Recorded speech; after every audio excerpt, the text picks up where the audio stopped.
এই গরমে আপনারা বিভিন্ন কালারের এবং বিভিন্ন ফ্লেভারের আইসক্রিম বাজার থেকে কিনে খেয়ে থাকেন। আজ আমি আপনাদের কোনো রকম কেমিক্যাল বেস কালার ব্যবহার না করে কিভাবে এত সুন্দর কালারের একটা আইসক্রিম বানানো যায়, যেটা স্বাদেও অতুলনীয়, সেই রেসিপিটাই দেখাবো। তবে তার আগে আপনাদের কাছে আমার ছোট্ট অনুরোধ, আমার চ্যানেলে যেসব বন্ধুরা একদম নতুন তারা অবশ্যই আমার চ্যানেলটা সাবস্ক্রাইব করে দেবেন এরকম ধরনের আরও ভিডিও দেখার জন্য। আর যেসব বন্ধুরা অলরেডি আমার চ্যানেল সাবস্ক্রাইব করে দিয়েছেন তাদের অনেক ধন্যবাদ। তো দেখুন বন্ধুরা, তার জন্য আমার এখানে লাগবে আঙুর ফল। তো প্রথমে আমি আঙুর ফলগুলোকে বেশ খানিকটা জল দিয়ে খুব ভালো করে ধুয়ে তুলে নেব। আমার ভিডিও যদি আপনাদের একটু হেল্পফুল বলে মনে হয় তাহলে অবশ্যই একটা লাইক করে দেবেন ভিডিওতে, আর আমার ভিডিওটাও আপনার বন্ধুদের সাথে অবশ্যই শেয়ার করবেন। তো দেখুন আঙুর ফলগুলো খুব ভালো করে আমি ধুয়ে ছেঁকে তুলে নিলাম। এবার আমি একটা মিক্সি জারের মধ্যে এই আঙুর ফলগুলোকে দিয়ে দেব ব্লেন্ড করার জন্য।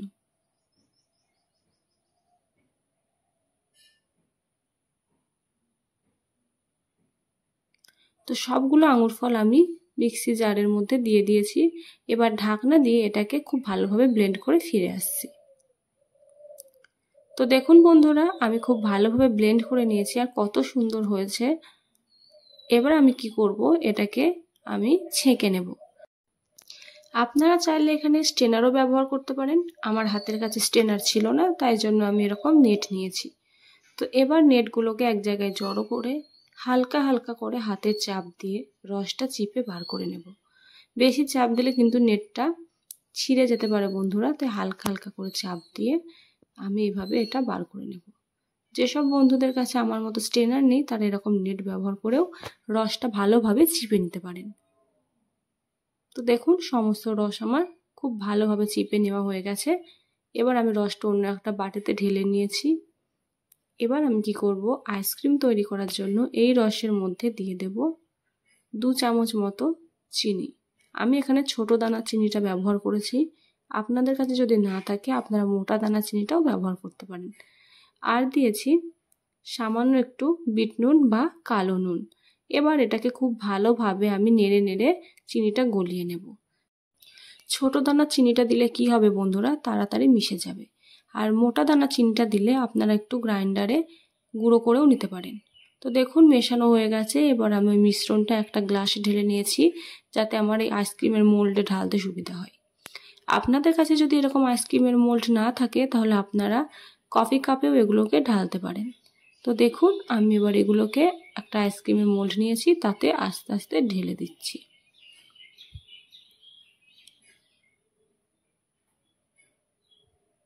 এবার আমি নিয়েছি কাঠি, আইসক্রিমে যে কাঠিগুলো ব্যবহার করা হয় সেই কাঠি। আপনারা চাইলে মোল্ডের সাথে যে কাঠি দেওয়া হয় সেটাও ব্যবহার করতে পারেন। আমি সেই কাঠি দিই না, তার কারণ সেই কাঠিগুলো তুলনামূলক ছোট হয়, একদম আইসক্রিমের নিচ পর্যন্ত যায় না, যার ফলে আইসক্রিমটা খাওয়ার সময় মাঝখান থেকে ভেঙে যায়। সেই জন্য আমি এরকম কাঠি ব্যবহার করি। আপনাদের যদি সেই মোল্ডের সাথে যে কাঠি দেয় সেগুলো ব্যবহার করতে সুবিধা বলে মনে হয় তাহলে আপনারা সেটাই ব্যবহার করতে পারেন। তবে আমার কাছে এই কাঠিগুলো বেশি সুবিধাজনক বলে মনে হয়। তো সমস্ত আইসক্রিমে আমি কাঠি লাগিয়ে দিয়েছি। এবার এগুলো ফ্রিজে দেবো জমার জন্য। তো চলুন এগুলো জমিয়ে নিয়ে ফিরে আসছি। তো দেখুন বন্ধুরা, আমাদের আইসক্রিমগুলো কত সুন্দর জমে গেছে।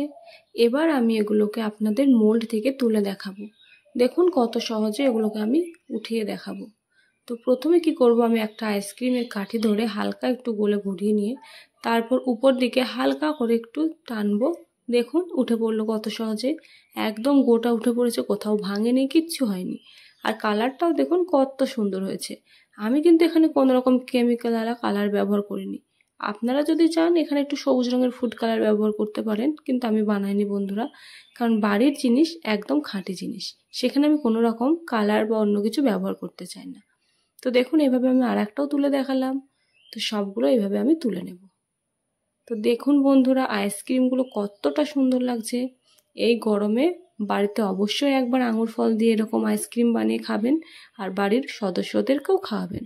আশা করছি প্রত্যেকেরই এই আইসক্রিমের রেসিপিটা ভালো লাগবে। আর হ্যাঁ বন্ধুরা, আমাকে কমেন্ট করে জানাতে ভুলবেন না কিন্তু আমার এই আইসক্রিমের রেসিপি আপনার এবং আপনার পরিবারের সদস্যদের কেমন লাগলো। আপনাদের যদি আমার ভিডিও ভালো লেগে থাকে তাহলে অবশ্যই আমার পাশে থাকবেন, আমাকে সাপোর্ট করবেন। আবার দেখা হবে নেক্সট ভিডিওয়ে।